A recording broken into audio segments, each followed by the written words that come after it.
a student 2 weeks ago who says, look, the policy didn't work in the past, because if they would say don't play hardcore, I'd say, okay, I won't play hardcore, and I'd call it heavy metal. And if they said don't play heavy metal, I'd say, okay, and I'd play hardcore. He said I would make up a word if I had to and be able to say, no, I'm not doing it. It's all semantics.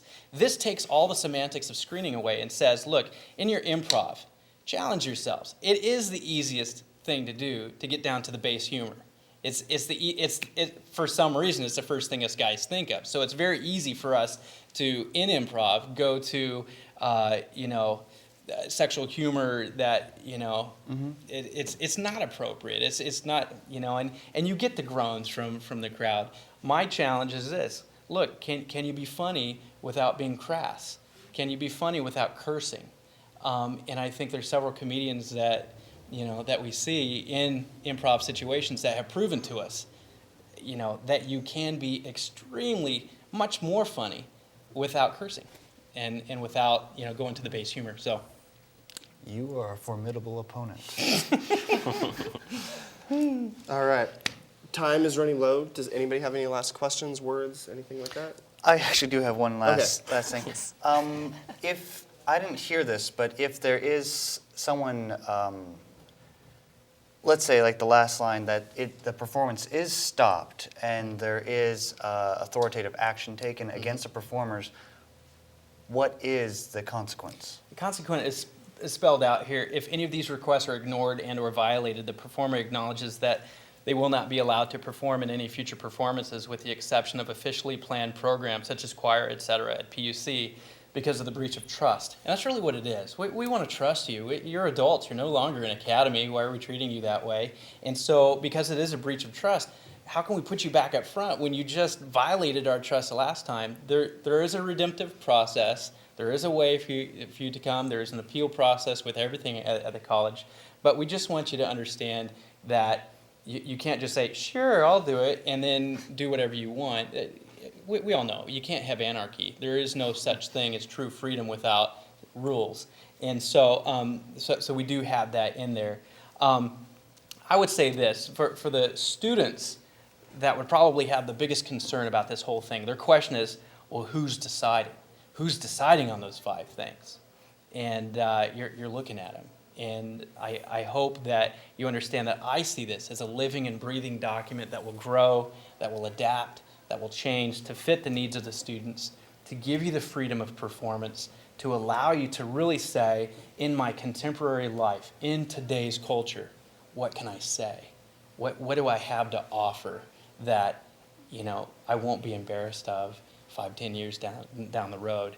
And I want you to know that this is something that we'll work on together to be able to give you the opportunity to do what's not available at most of our Adventist colleges across the world. Cool. You I have think, sure. First of all, I'm really in favor of this now. At first, when I heard about it, I was kind of like, I don't know. But I think after, especially just now hearing you explain it a lot more, I'm really in favor of it because you've limited just the one aspect of the English language, really.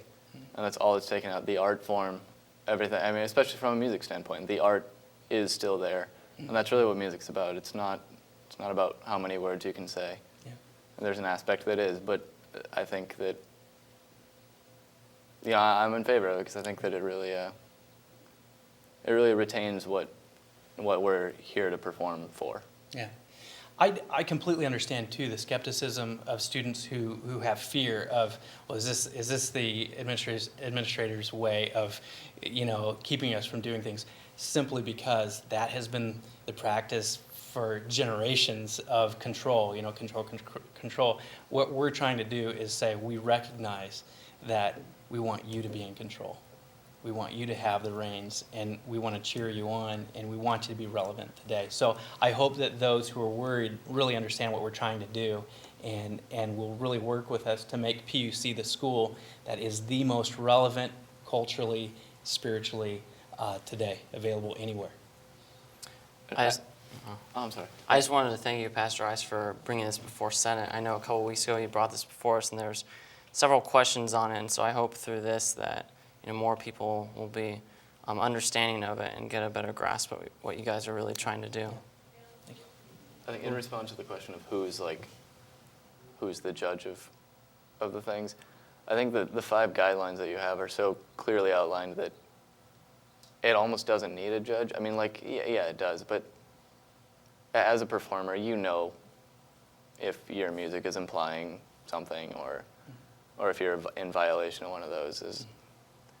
So I kind of think that question is really just an attempt to get away with something, kind of feels like. And I think as the greater student body understands this and realizes what a gift this is, it's like handing them a Ferrari. I think the greater student body will protect this, and they will become the greatest police officers that we have because they don't want this taken away. Once they realize what this is, you don't want to lose this. And so I think the student body themselves will police this and say, guys, don't ruin this for us. I don't want to go back to how it was before. Let's really protect this. It is a gift. Cool.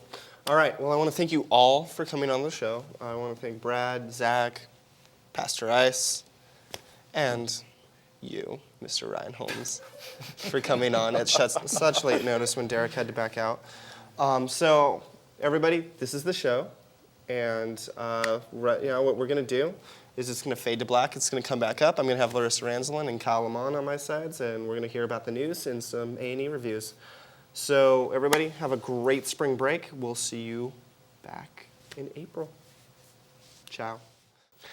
All right, welcome back. Here we have Larissa Ranzelin, editor of the CC. We have Kyle Lamont, entertainment editor for the CC. And so first of all, Larry, why don't you go ahead and catch us up on what happened or what didn't happen. All right, not a lot happened this past week because it was dead week. And so we were all busy putting together last-minute papers and projects. I hope everyone survived. This coming Saturday night, the PUC Jazz Band will be holding its first performance of the year in the Pon Ha Auditorium at 8 p.m. It's free. Also this Saturday night, the Intramural Winter Sports Championship games will be held. Futsal starts off at 8, followed by badminton at 9. Men's basketball B League is at 9:30, followed by women's basketball at 10:30. Men's basketball A League is at 11:30, followed by the slam dunk competition. SA will be providing pizza starting at 10 p.m. Also, Red Books, our search for Ellen White, has extended its run 4 more performances after spring break. The following dates have been added: Tuesday, April 3rd, Wednesday, April 4th, Thursday, April 5th, and Saturday, April 7th. All shows are at 8 p.m. To reserve your seat, please email redbooksegw@gmail.com. And that's what's going on. Awesome. Thanks, Larissa. All right, and now for the second edition of our newest segment ever, A&E, Arts and Entertainment Reviews with Kyle.